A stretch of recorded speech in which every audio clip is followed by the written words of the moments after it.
대수 교수학습 실제 시작하도록 하겠습니다. 오늘은 실제 파트니까 교수학습 관련 이론 및 사례 연구하고 교과서 분석 내용이 좀 많습니다. 그리고 교육과정에 대한 내용이 상당히 많고 외워야 될 부분도 많이 있습니다. 먼저 교육과정의 이해부터 볼게요. 변화와 관계, 2022는 문자와 식 영역이 아니라 변화와 관계로 문자와 식이랑 함수를 다 섞어 있다고 했잖아요. 그래서 그 중에서 지금 저희가 수교재 이론에서 다룬 대수와 관련된 부분만 가지고 왔고, 사실 이후에 고등학교 1학년 때까지가 공통 과목이고, 그 이후에 선택이지만, 대수라는 교과목에서도 이 영역과 관련된 부분이 있거든요. 근데 그 부분까지 성취 기준을 다 싣고 그 해설을 다 외우기는 좀 너무 많고, 그 부분은 유의점이나 성취 기준까지 알아야 될 건 아니라서 공통 과목까지만 성취 기준을 가지고 왔습니다. 성취 기준이라고 하면 보통 교사들이 교과서를 재구성해야 한다라고 할 때 성취 기준을 중심으로 가르쳐야 될 내용을 좀 조합할 수 있다라는 거거든요. 그렇다는 것은 중1, 중2, 중3 이 대수 단원에서 꼭 가르쳐야 되는 것은 무엇인가 라고 생각하시면 됩니다. 그래서 성취 기준을 읽어보면 얘네가 중학교 1학년 때 문자의 사용과 식에서 무엇을 배우는가 했을 때 다양한 상황을 문자를 사용한 식으로 나타내어 그 유형성을 인식하고 식의 값을 구할 수 있는 걸 배우는구나 라는 것을 아셔야 되는 내용인데요. 이게 사실 학교 업무를 많이 하지 않으면 성취 기준만 보고 바로 내용을 파악하는 게 조금 헷갈릴 수가 있을 것 같아서 내용을 살짝 정리해 봤습니다. 중1은 문자의 사용과 식을 배운 후에 1차 방정식을 배웁니다. 그래서 문자의 사용과 식에서 뭘 배우냐면 문자를 사용한다라는 그런 사실을 배우고 그 다음에 곱셈 기호를 생략하는 것, 나눗셈 기호를 생략해서 문자로 표현하는 방법을 배운 후에 다시 성취 기준을 보시면 그 유용성을 인식한 다음에 식의 값을 구할 수 있다라고 하잖아요. 그래서 대입을 배웁니다. 대입을 배우고 용어로는 항, 상수항, 계수, 단항식, 다항식, 차수 1차식이라는 용어를 배운 후에 1차식의 계산을 배우는데요. 여기서의 1차식의 계산은 곱셈과 나눗셈은 수와 식에 대한 부분. 그러니까 식과 식은 2학년에 올라가서 배우고 수와 식의 곱셈과 나눗셈 그리고 1차식끼리의 덧셈 뺄셈, 그러니까 동류항끼리 계산한다라는 사실을 중학교 1학년 때 배우게 됩니다. 이것들을 알고 나서 1차 방정식 단원으로 가면 먼저 등식의 성질을 배우고요. 이 등식의 성질을 배운 다음에 1차 방정식을 푸는 방법을 배웁니다. 이 제가 지금 요약한 교과서에서는 1차 방정식을 어떻게 풀어야 하는가라는 절차적인 지식을 가르쳐 놓긴 했는데요. 이것은 다양한 문제를 접해보면서 학생이 스스로 깨닫게 하는 것이 가장 중요합니다. 모든 대수 단원에서 방정식, 부등식을 배우고 나면 항상 실생활 문제라고 우리가 흔히 부르는 활용 문제를 다루게 되어 있습니다. 그게 중학교 1학년에서 나오는 내용이고요. 방금 보신 내용을 이해하시고 성취 기준을 다시 읽어보시면 이런 것들 배우는 게 교과서에 그대로 실려 있구나라는 것을 알 수 있을 겁니다. 중학교 2학년에 넘어가면 식의 계산을 배운 후에 1차 부등식과 연립 1차 방정식을 배우는데요. 식의 계산에서 배우는 것이 지수법칙입니다. 지수법칙을 배우고 지수법칙을 바탕으로 단항식의 곱셈과 나눗셈을 배웁니다. 중학교에서의 지수법칙은 지수가 모두 자연수인 경우만 다룹니다. 그리고 나서 다항식의 덧셈과 뺄셈을 배우고요. 덧셈과 뺄셈은 별다른 조건이 없이 그냥 배울 수 있는데 동료한끼리 계산한다라는 사실을 여전히 유지하면서 배우죠. 그리고 덧셈과 뺄셈에서 교환법칙이나 결합법칙 등을 사용한다라는 사실도 배웁니다. 그런데 이제 곱하기 나누기로 와서는 중학교 2학년에서 배우는 곱하기는 단항식과 다항식입니다. 이게 중3으로 넘어가야지만 다항식 곱하기 다항식을 배우게 되거든요. 곱하기 다항식. 이것은 중3입니다. 그래서 중2 때는 곱하기는 단항식과 다항식, 그리고 나누는 것은 다항식을 단항식으로 나누는 것만 배우는구나 라는 것을 인식하셔야 합니다. 그리고 나서 1차 부등식과 연립 1차 방정식으로 넘어가는데요. 부등식의 성질을 배우고 1차 부등식을 푸는 방법, 그리고 활용 문제를 풀고 연립 1차 방정식에서는 미지수가 2개 있는 연립 방정식을 배우고 덧셈 또는 뺄셈을 이용한 연립 방정식의 풀이라고 나와 있는 것이 우리가 예전에 사용했던 용어로는 가감법을 의미합니다. 그리고 대입을 이용한 연립 방정식의 풀이가 대입법을 의미하죠. 그래서 가감법 대입법을 활용한 연립방정식의 풀이를 배우고 나면 활용을 배우게 됩니다. 모두 1차식에 관련된 내용이라는 것을 확인하실 수 있습니다. 이 내용을 보신 후에 다시 한번 성취 기준을 읽어보시면 이런 것들을 배우는구나 더 잘 아실 수 있을 것입니다. 중3으로 넘어오면 다항식의 곱셈과 인수분해를 배운 후에 2차 방정식을 배우는데요. 보시면 다항식과 다항식의 계산에서 우리가 곱셈 공식을 배우게 됩니다. 중학교에서의 곱셈 공식을 확장해서 고등학교 1학년에 올라가서 3차까지 포함하는 곱셈 공식을 배우기 때문에 중학교에서 배우는 곱셈 공식과 고등학교 1학년에 가서 배우는 곱셈 공식을 구분할 수 있어야 합니다. 그래서 중학교에서 배우는 곱셈 공식은 총 5가지인데 사실 이 한 가지는 뿔, 마로 합쳐서 쓸 수 있기 때문에 어떻게 보면 4가지라고 할 수도 있겠죠. 그리고 나서 인수와 인수분해를 배우는데 인수분해가 곱셈 공식의 역과정이다라는 것으로 도입하게 됩니다. 그럼 이 인수분해를 왜 3학년 때 배울까라고 생각하신다면 2차 방정식을 풀이할 때 인수분해가 사용되겠죠. 그래서 다항식의 곱셈과 인수분해를 배운 후에 2차 방정식을 배우고 근해 공식까지 가기 위해서 차근차근 내려간다라고 생각하시면 됩니다. 먼저는 인수분해를 이용한 2차 방정식을 풀이하고요. 그 다음에 인수분해가 안 되는 경우도 나올 수 있죠. 그러면 그때는 어떻게 2차 방정식을 풀 것인가 라고 할 때 완전 제곱식을 하기 전에 먼저 제곱근을 이용한 2차 방정식을 풀이합니다. 그러니까 x제곱 빼기 7이 0이다 하는 것들을 어떻게 풀 것인가 라는 거죠. 인수분해 말고도 풀이할 수 있는 방법인 거죠. 제곱근. 그 후에 무언가의 제곱은 숫자 양수로 나온다 라고 하는 이 풀이 과정을 적용해서 완전 제곱식을 이용한 2차 방정식의 풀이를 배웁니다. 이때는 숫자를 사용한 구체적인 예시를 이용해서 풀다가요. 이거를 일반화시키게 되겠죠. 일반화시켜서 문자로 계산을 한 그 결과를 근해 공식으로 배우게 됩니다. 그리고 2차 방정식을 배운 후에는 활용을 배웁니다. 이게 중3까지의 내용입니다. 고등학교로 확장하면요. 한 페이지로 보기엔 고등학교는 사실 내용이 좀 많은 편이거든요. 지금 1호에서는 고등학교 1학년 과정의 수학 명칭이 수학이고 2에서는 공통수학 1하고 공통수학 2로 나뉘어져 있습니다. 대수는 공통수학 1에서 배웁니다. 그래서 보시면 다항식의 사칙연산의 원리, 그러니까 더하기, 빼기, 곱하기, 나누기 배우고요. 그리고 그 계산을 합니다. 항등식의 성질 배우고 나머지 정리 배웁니다. 그리고 조립제법도 배웁니다. 그리고 다항식의 인수분해를 배우게 되죠. 그 후에 방정식과 부등식을 푸는데요. 사실 고등학교로 올라오면 3차까지 넘어오게 되거든요.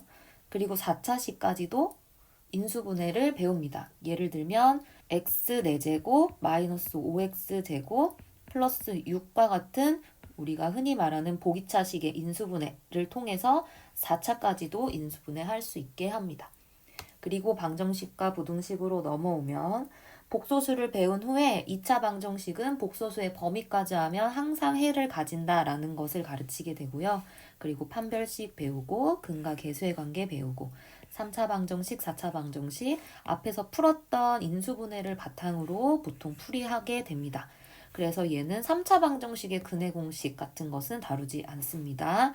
그리고 미지수가 2개인 연립 2차 방정식이죠. 그리고 미지수가 1개인 연립 1차 부등식 배웁니다. 우리가 부등식 기호가 3개가 있는 이런 형태는 고등학교 1에 와서 배웁니다. 그리고 절대값을 포함한 1차 부등식, 절대값이 있는 1차 부등식 이런 형태를 고등학교에 와서 배우게 됩니다. 성취기준 해설하고 성취기준 적용 시 고려사항은 반드시 암기하고 계셔야 합니다. 지금 위에서 설명한 교육과정 2에는 그냥 머릿속에 흐름만 익히시면 되고 이때 중요한 사항이 무엇인지는 해설과 고려사항으로 암기하시기 바랍니다. 다시 한번 보면 2학년 때 지수법칙 배울 때 지수법칙은 지수가 자연수인 범위에서 다항식의 곱셈과 나눗셈을 하는 데 필요한 정도로만 다룹니다. 다항식의 나눗셈에서는 다항식을 단항식으로 나누어서 그 몫이 다항식이 되는 경우만 다룹니다. 중학교의 내용입니다. 그리고 다항식의 곱셈과 다항식의 인수분해의 역관계를 이해하고 이와 유사한 관계를 찾아보는 활동을 하게 합니다. 다항식의 곱셈과 인수분해는 다음의 경우를 다룬다라고 하는 이 5가지의 경우, 6가지네요. 이 6가지의 경우를 모두 암기하시고 계셔야 합니다. 그리고 다항식의 인수분해는 다음의 경우를 다룬다. 여긴 공수원이라고 쓰여 있죠. 얘는 지금 고등학교를 말하는 겁니다. 그래서 요것들도 고등학교에서 다루어지는 곱셈 공식과 인수분해는 이런 3차식을 가지고 있구나라는 사실을 같이 곧 중학교의 내용과 비교하면서 암기하시기 바랍니다. 고등학교 수학에 와서도 2차 방정식은 개수가 실수인 경우만 다루고 2차 방정식은 복소수 범위에서 항상 근을 갖는다는 것을 이해하게 합니다. 3차 방정식과 4차 방정식은 개수가 실수인 경우만 다루고 인수분해 공식이나 인수정리, 조립제법을 이용하여 풀 수 있는 경우만 다뤄야 합니다.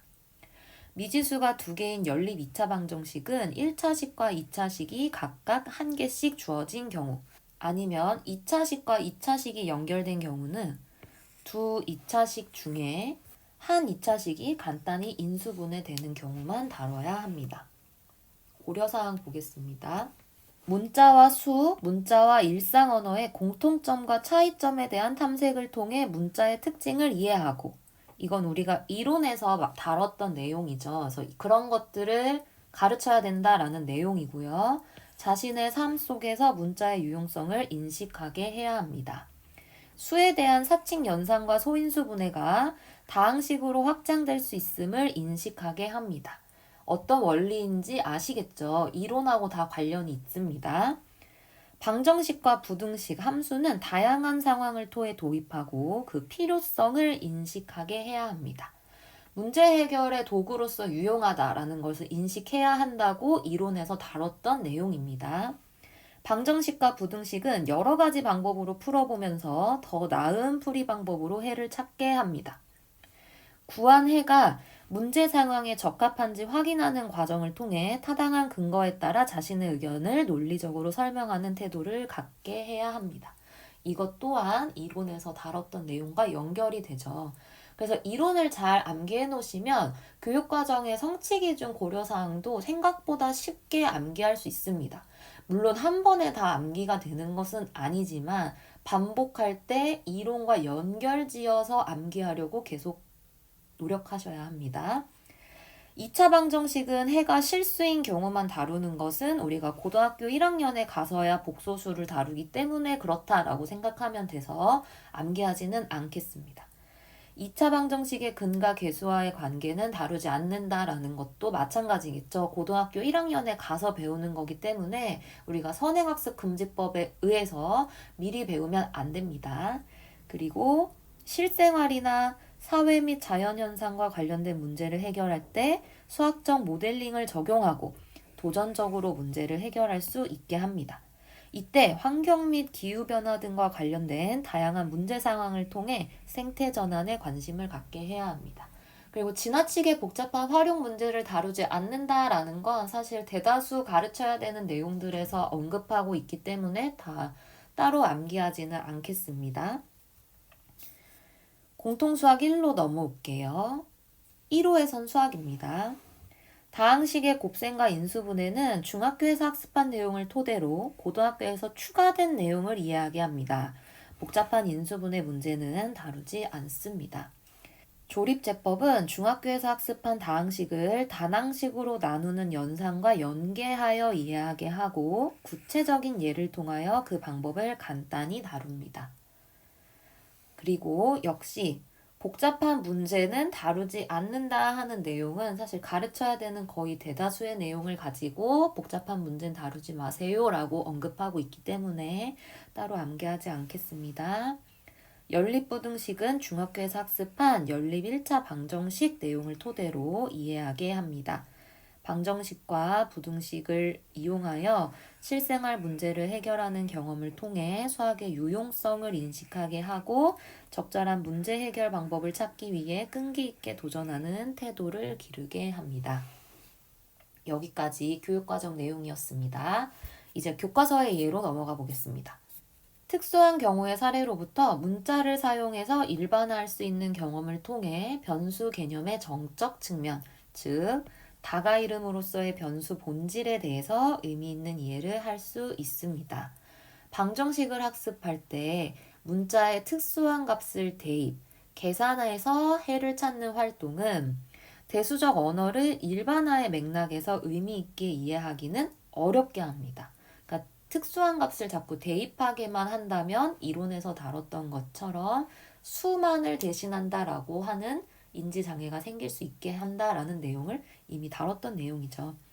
그리고 학생이 주체가 된다라는 문장은 사실 2022 학생 주도성이 강조되면서 사용되기 시작한 문장입니다. 그래서 주체도 같이 꼭 기억하셔야 하는 단어로 사용하겠습니다. 학생이 주체가 되어 문제 상황을 변수로 사용하여 식으로 표현할 필요성을 느끼고 문자를 스스로 선택하여 식을 구성하는 활동을 지도해야 합니다. 바그너가 말한 문자 선택의 자유성, 즉 주어진 대상을 지칭하기 위해 임의로 문자를 선택할 수 있다는 사실을 인식함과 동시에 서로 다른 대상은 다른 이름으로 지칭해야 한다는 대수적 언어 사용의 규칙을 학생이 경험 속에서 터득해 나갈 수 있게 해야 합니다. 대수적 원리, 즉 형식 부력의 원리가 적용된 사례는 책에서 나타나는 건 고등학교 수학에서 지수법칙의 지도 과정에서 나타난다라고 하죠. 우리가 중학교 때까지는 지수법칙을 자연수 범위에서만 다루다가 사실 고등학교 2학년, 현재는 수학 1이고요. 2로 넘어가면 대수가 되는데 거듭 제곱근을 배우고 지수를 점차 정수, 그리고 유리수, 그리고 실수로 확장해 나갑니다. 이때 확장해 나가는 과정을 교과서를 보시면 지수 법칙, 자연수 범위의 지수에서 성립하던 지수 법칙이 정수, 유리수로 넘어가더라도 성립하게 하려면 이라는 주제를 가지고 펼쳐 나가기 때문에 대수적 원리가 적용된다라고 보실 수 있습니다. 형식 부력의 원리가 암묵적으로 다루어지더라도 학생들의 의식 속에는 이 원리가 잠재적으로 습득되어야 합니다. 딘즈의 수학적 다양성의 원리는 수학적 개념의 일반화를 위한 전략입니다. 나중에 실론에서 수교를 다루면 딘즈에 가르쳐야 되는 그 학습 원리가 좀 여러 개가 나오는데 그 중에서 수학적 다양성의 원리는 수학적 개념의 일반화를 위한 전략입니다. 일반적인 수학적 개념을 이루는 불변의 특성이 드러나게 하기 위해서 비본질적인 특성을 다 변화시켜야 한다라는 것이 수학적 다양성의 원리입니다. 그래서 책에서 예시로 들어놓은 게 2차 함수의 일반식을 변형시키는 거였죠.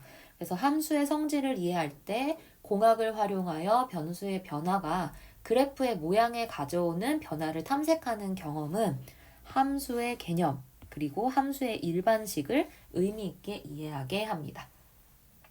브루너의 EIS 이론을 적용하여 다항식의 곱셈이나 인수분해를 지도하면 형식화된 곱셈 공식과 인수분해 공식의 의미를 실제적 조작을 통한 직관적 이해를 바탕으로 형식적 이해와 연결해서 통합적으로 이해할 수 있게 합니다. 방정식의 문제 해결을 위해 지도되는 등식의 성질 학습에서 EIS 이론이 적용된 예시가 나올 겁니다.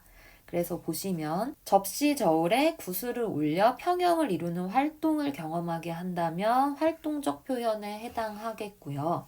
저울의 양쪽 접시 위에 같은 무게의 추를 더하거나 빼는 대략적인 이미지를 설명하는 내용이라면 영상적 표현에 해당하고, 우리가 일반화된 성질을 기호로서 표현하는 것, 문자로 표현한 것을 기호적 표현이라고 하죠. 절대부등식의 학습 내용 중에 산술평균과 기하평균의 대소관계의 대수적 증명을 먼저 학습한 후에 그 결과를 시각화해서 기하적으로 이해하게 하는 것은 문제 해결의 반성 단계에서 행할 수 있는 적절한 시도입니다.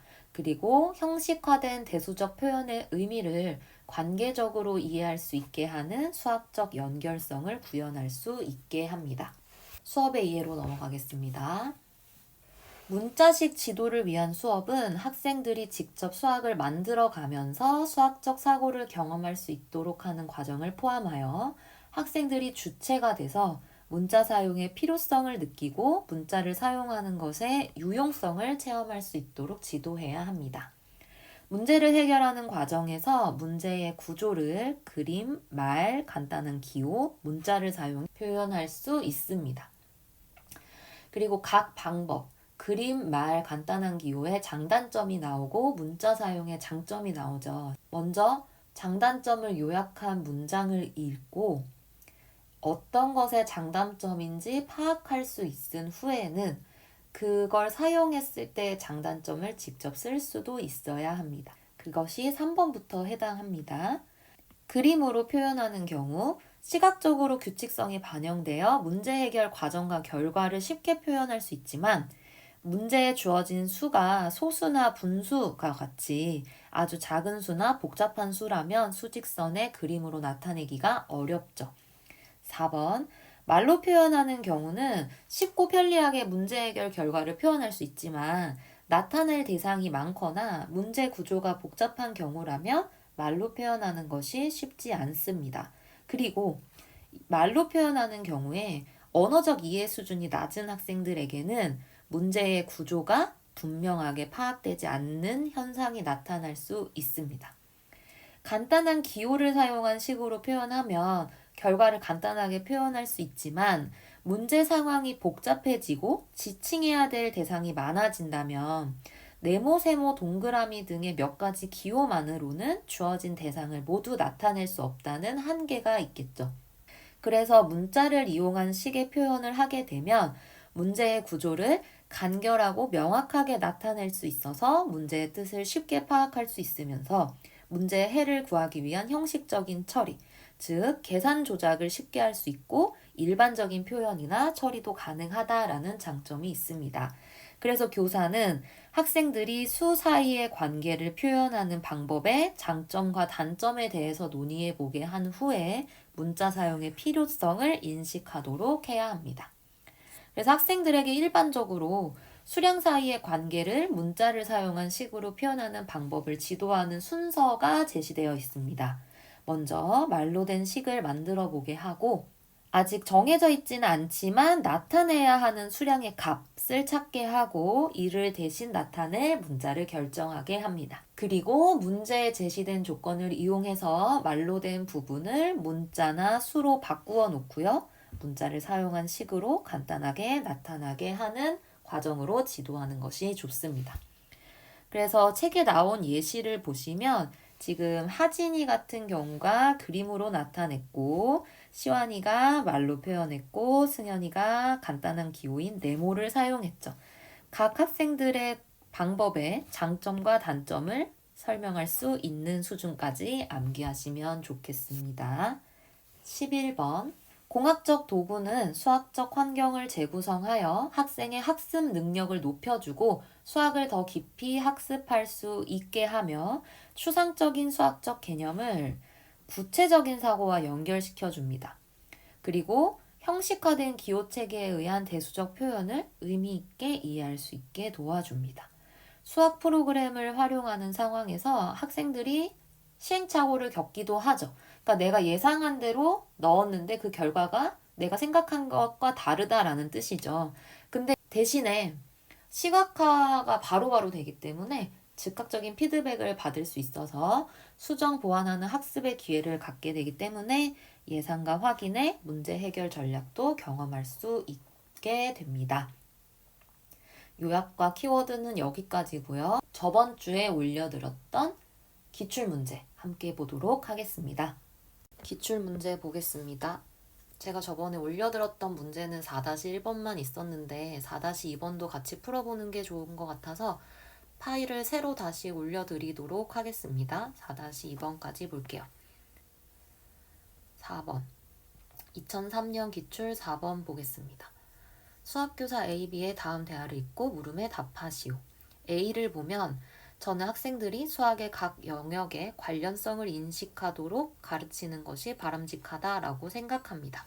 예를 들면 추상적인 식을 시각화한 자료는 식을 직관적으로 이해해 줄 뿐만 아니라 대수와 기하의 연결성을 인식하는 데도 도움이 될 것입니다. 라고 얘기했습니다. 그리고 우리 책에 나온 예시가 문제에 나오고 있죠. 4-1번. 이 부등식을 가르칠 때 사용하려고 다음 자료를 만들었다. 다음 그림이 어떻게 위의 부등식을 나타내고 있는지 설명하시오. 선생님들 사실 이건 다 쓰실 수 있다고 생각합니다. 우리 산술기하 평균 부등식 얘기할 때 자주 보여주는 그림이긴 하죠. 결론적으로는 OC는 A 플러스 B의 절반인 2분의 A 플러스 B고 이 D의 2의 길이가 루트 AB라는 사실인데 이 루트 AB가 유도되는 과정을 설명하시면 되겠습니다. 적어볼까요? 먼저 OC가 2분의 A 플러스 B인 이유를 설명하면 되겠죠. 그래서 반원 O는 A 플러스 B를 지름으로 하고 있습니다.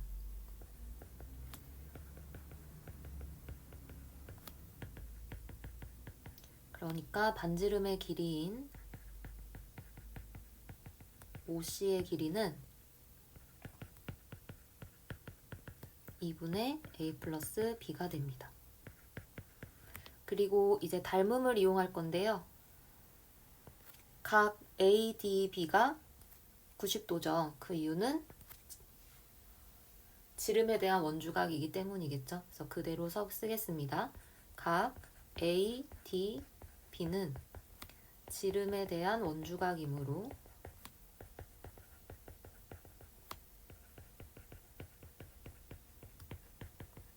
직각이죠. 90도입니다. 그래서 D2의 길이를 구하기 위해서 얘를 x라 하면 우리 직각삼각형에서의 닮음 학생들도 많이 나오죠. 이 삼각형하고 이 삼각형이 닮음이 되기 때문에 삼각형 ADE와 삼각형 DBE가 닮음이죠. 그러면 비례식 A 대 X가 X 대 B가 성립합니다.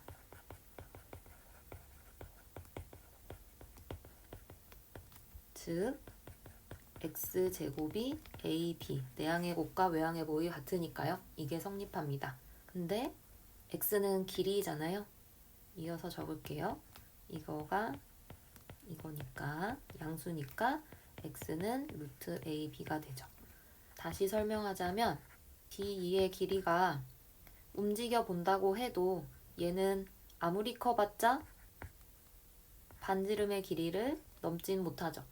얘가 성립하기 때문에 루트 AB가 2분의 A 플러스 B보다 작거나 같다는 것이 성립합니다. 단 등호는 같을 때라는 건 A와 B가 같을 때이죠. 그래서 이거일 때 성립한다. 라고 답안을 정리하시면 되겠습니다. 4-2번을 볼게요. 제가 4-2번을 넣은 이유가 우리 형식 부력의 원리를 단계적으로 성립하게 하는 그 과정을 얘기하자면 이 교사 B의 진술에 들어있는 원리가 대수적 원리 혹은 우리가 사용하는 형식 부력의 원리잖아요. 얘를 적용하는 3단계가 가정, 분석, 종합입니다. 수교재 책에 따로 나와 있진 않아서 요약을 하진 않았었는데요. 그래서 이 단계에 맞춰서 어떻게 확장하는지 설명해 보도록 하겠습니다. 그러니까 첫 번째는 가정을 하는 단계죠. 그러니까 기존의 체계에서 성립되던 성질이 확장된 새로운 체계에서도 성립한다고 가정을 해서 무엇이 돼야 되는가를 정하는 거니까, 얘를 일반적인 설명을 쓰자면 기존 체계의 성질이 확장된 새로운 체계에서도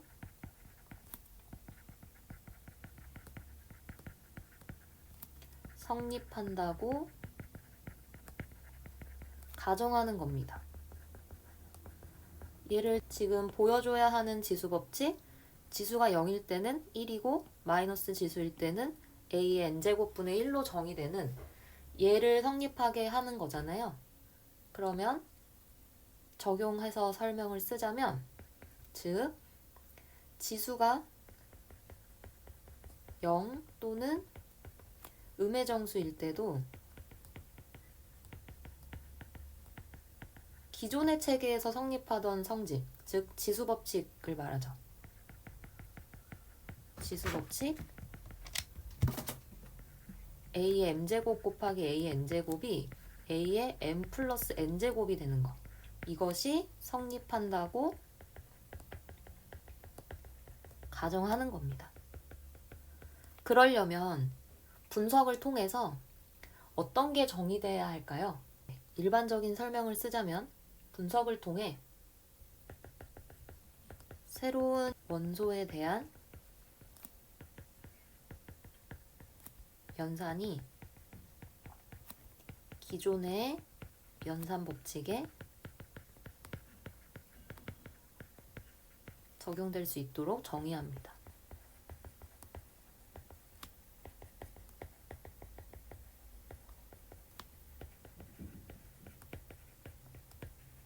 즉, 이 지수 법칙에선 우리가 설명한 a의 0제곱은 1이 돼야 하는 거고 a의 마이너스 n제곱이 a의 n제곱분의 1로 정의돼야 하는 거죠. 조금 더 설명을 추가해서 적어볼까요? 이 설명이 그대로 나올 수 있도록 지수 법칙이 성립하기 위해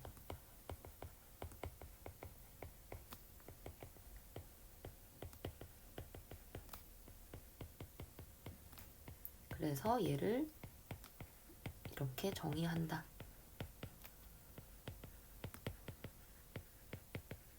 근데 이렇게 정의한 건 사실 기존의 체계를 확장시키기 위한 필요 조건인 거죠. 그래서 새로운 정의가 성립할 수 있는 제한 조건을 생각하는 것이 마지막 종합의 단계입니다. 그래서 3번의 일반적인 종합 단계의 일반적인 설명을 쓰자면, 위에서 도입한 정의는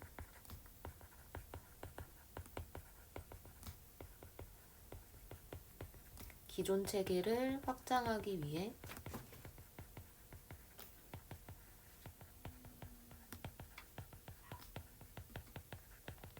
필요 조건이기 때문에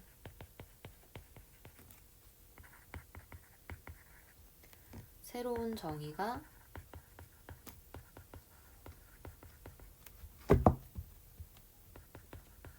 성립할 수 있는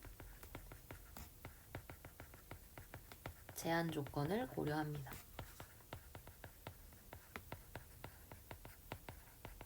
이게 종합의 단계거든요. 그럼 지수 법칙에서 이때 종합되는 것이 a가 0이 아니어야 한다라는 거죠. 그래서 지수 법칙에 해당하게 설명을 쓰자면, 새로운 정의가 성립하기 위한 제한 조건은 a가 0이 아니다. 얘를 추가합니다. 그러니까 사실 4-2번의 답안을 쓸 때는 지금 이 화살표에 해당하는 이 내용들만 들어가면 되는 건데요. 우리가 형식부력의 원리를 적용하는 3단계가 무엇인지 더불어서 설명하기 위해서 위에는 일반적인 설명을 적었습니다. 그래서 이 원리를 적용해서 한 가지 더 추가적으로 설명할 수 있는 것이 0의 0제곱을 정의하지 않는 이유 또 설명할 수 있어야 합니다. 모순이 생기는 경우를 보여주시면 됩니다. 2009년 기출 4번 보겠습니다. 다음은 대수학습에서 어려움을 겪고 있는 중학생의 사례이다. 이에 대한 설명으로 적절한 것을 보기에서 모두 고른 것은 이라 했네요.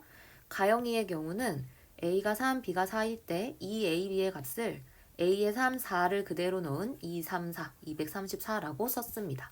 나연이는 집합 S의 원소가 1, 2, 3일 때 집합 A 더하기 B, S에 있는 원소를 더한 새로운 집합에 A의 1, B의 2, A의 2, B의 3 이런 식으로 대입한 것처럼 보이죠. 그리고 1하고 3 넣어서 3, 4, 5라고 적었습니다.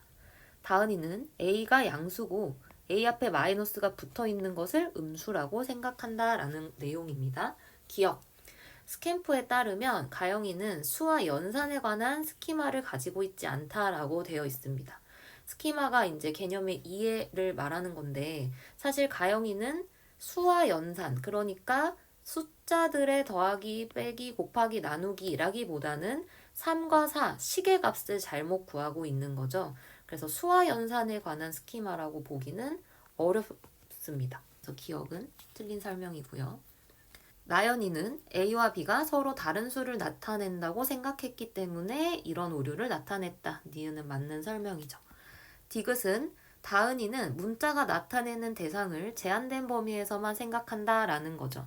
그렇기 때문에 A가 항상 양수인 경우만 생각하니까 마이너스가 붙어 있는 수를 음수라고 생각하게 되는 거죠. 그래서 디귿도 맞는 설명입니다. 리을은 갈등 상황을 제공하는 것은 나연이와 다은이가 산술적 사고에서 대수적 사고로 이행하는데 방해가 된다라고 했는데요. 방해가 아니죠. 갈등 상황이라고 한다면 피아제 이론을 생각해 볼 수 있는데 피아제의 인지발달 이론에서 불균형을 제공해야 갈등을 일으켜서 새로운 평형화를 통해 개념을 학습하게 하니까 산술적 사고에서 대수적 사고로 이행하기 위해서는 갈등 상황을 제공하는 것이 오히려 도움이 될 수 있겠습니다. 그래서 답은 2번 니은 디귿이 되겠습니다. 다음 문제 보겠습니다. 2018년 전공 A 10번입니다. 딘즈의 이론에 기초하여 탐구 활동을 강조한 수학 수업에서 사용할 교구 제작 및 활용을 위한 계획서의 일부이다. 지금 보시면 계획은 한 변의 길이가 1인 정사각형 조각을 사용하여 가와 같이 직사각형 모양 4개를 만들고 이때 각 직사각형 모양을 만드는데 사용한 정사각형 조각의 개수가 A1, A2, A3, A4라고 한다고 합니다. 2단계를 보면 가에서 각각의 직사각형 모양을 만드는데 사용된 모든 정사각형 조각을 재배치하면 나와 같은 큰 정사각형 모양으로 만들 수 있습니다. 그래서 활용 계획을 다시 한번 보면 정사각형의 총 개수가 보이고 큰 정사각형 한 변의 길이가 1 더하기 2 더하기 3 더하기 4고 가와 나에 있는 정사각형 조각의 개수가 서로 같다는 것을 인식해야 한다라고 되어 있습니다. 위 교구를 활용한 고등학교 수열 단원의 수학 수업입니다. 학습자가 형성하기를 기대하는 일반화된 식을 쓰고 그 식을 어떻게 유도하였는지 이 교구와 관련 지어서 설명하시오. 또한 딘즈의 개념 형성 이론의 관점에서 수학학습을 위해 고안된 교구 또는 구체물 속에 내포되어 있어야 하는 것이 무엇인지 쓰시오. 사실 요 내용, 요 뒷부분은 실론을 배우면 좀 더 쉽게 쓸 것 같고요. 한번 분석해 볼까요? 지금 가의 A1은 1 곱하기 1의 직사각형이고 나는 2 곱하기 4에 해당하고 넓이가요. 3은 3 곱하기 이걸 이제 세보셔야 되는데 이걸 세보시면 3 곱하기 9에 해당합니다. 그래서 이 규칙을 발견하면 사실 여기가 4면 대략적으로 여기가 몇 개일지 느낌이 오시죠. 느낌이 안 온다면 세보셔야겠죠. 세본다면 얘는 4 곱하기 16에 해당하는구나 라는 걸 알 수 있습니다. 그리고 나의 경우에는 지금 한 변의 길이가 1 더하기 2 더하기 3 더하기 4임을 이미 밝힌 상태입니다. 그러면 지금 어떤 걸 원하는 거죠? 얘가 지금 1 곱하기 1 더하기 2 곱하기 4 더하기 3 곱하기 9 더하기 4 곱하기 16이 1 더하기 2 더하기 3 더하기 4의 제곱과 같다. 이 총 개수가 같다라는 사실로부터 무엇을 도출해야 할까요? 지금 보시면 1의 세제곱 더하기 2의 세제곱 더하기 3의 세제곱 4의 세제곱이 1 더하기 2 더하기 3 더하기 4의 제곱과 같다라는 사실을 알 수 있습니다. 우리 수열에서 시그마 기호의 계산에 해당하는 그 내용을 가르치는 내용이구나 라는 걸 알 수 있겠죠. 그러면 문제에서 요구하는 대로 답을 적어보도록 합시다. 지금 첫 번째 먼저 답을 써야 되는 게 이 고등학교 수열 단원에서 수학 수업에서 학습자가 형성하기를 기대하는 일반화된 식을 쓰라고 했으니까 첫 번째 학습자가 조금 위에 올려 적을게요. 밑에 적을 내용이 좀 더 있을 것 같아서 학습자가 형성하기를 기대하는 일반화된 식은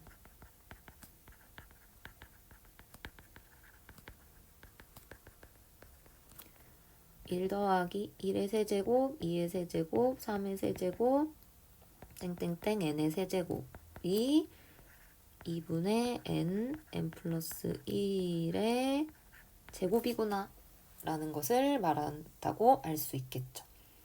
자, 그러면 두 번째 답안을 작성해야 되는 것이 이 식을 어떻게 유도했는지 위 교구와 관련 지어서 설명하시오 라고 했죠. 그래서 적어보면 가에 있는 정사각형 총 개수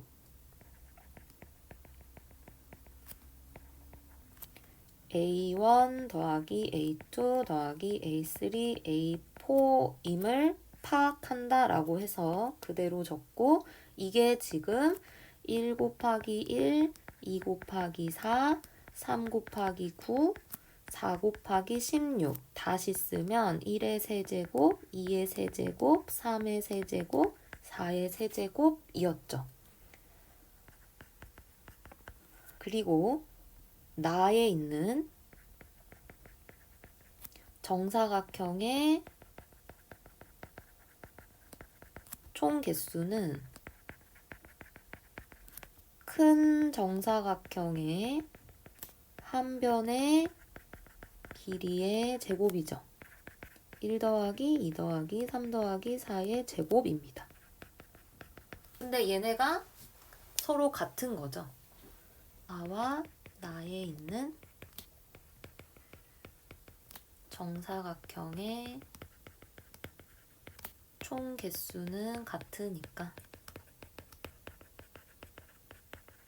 1의 세제곱, 2의 세제곱, 3의 세제곱, 4의 세제곱은 1 더하기 2 더하기 3 더하기 4의 세제곱과 같습니다.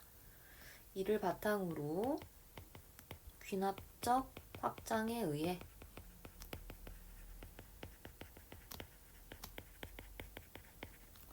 (1의 세제곱, 2의 세제곱, 3의 세제곱, n의 세제곱이 1 더하기 2 더하기 3 더하기 n 전체의 제곱과 같다는 걸 알고 얘가 k는 1부터 n까지 k의 합으로 적히는데 이 식의 계산이 얘로 되니까 이것임을 알게 합니다.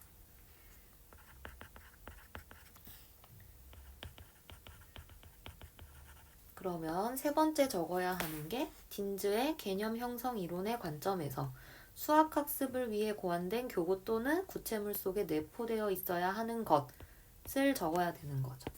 그럼 3번을 적어볼까요? 3번은 딘즈는 수학학습을 위해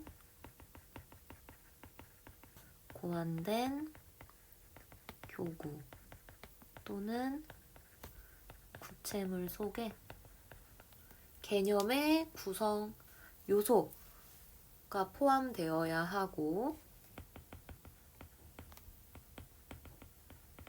수학적 구조가 내포되어 있어야 한다라고 했죠. 수학적 구조가 내포되어 있어야 한다. 글씨가 좀 예쁘지 않네요. 선생님들은 잘 정리해 두시기 바랍니다. 다음에 2000년 기출의 2번 마지막으로 보겠습니다. 지금 보면 문제가 있고 그 풀이를 어떤 학생이 썼는데 이 풀이를 보면 500A 더하기 1200B를 1700AB로 놓은 게 잘못된 풀이 부분인 거죠. 그래서 이게 지금 이 플러스 기호에 대한 인식 부족에서 비롯됐다라고 되어 있는데, 그러니까 문자와 식을 잘못 계산하는 그 얘기죠. 그래서 지금 문제에서 얘를 왜 어떻게 인식했길래 이렇게 답했는가, 그리고 대수학습을 성공적으로 하려면 얘를 어떻게 인식해야 하는가라는 문제입니다. 우리 이 책에 예시가 나와 있으니까 거의 그대로 쓰시면 돼요. 지금 보면 이 학생이 이 기호가 포함된 식,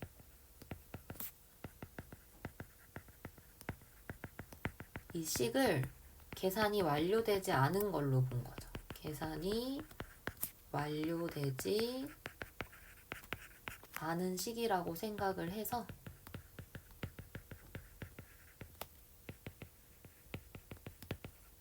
문자식을 계산한 거죠.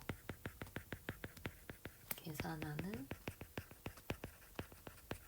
오류를 보였다. 근데 이런 게 왜 된다고 했었는지 혹시 이론 파트에서 공부했던 거 기억나시나요? 네, 이러한 현상은 산술 경험에만 의존한 것이라고 할 수 있죠.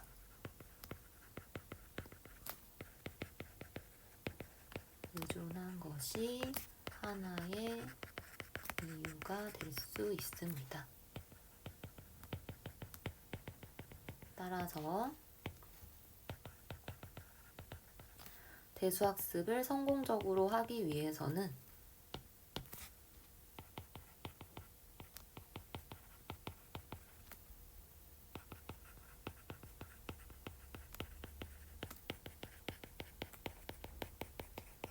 어떻게 해야 되나요? A 더하기 B를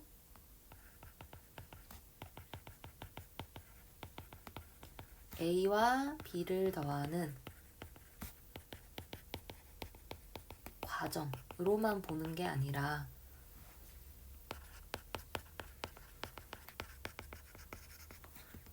합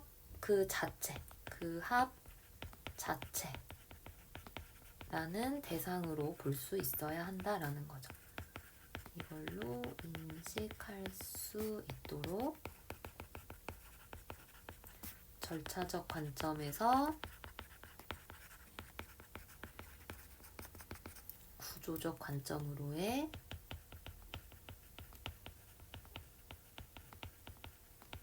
진전이 필요하다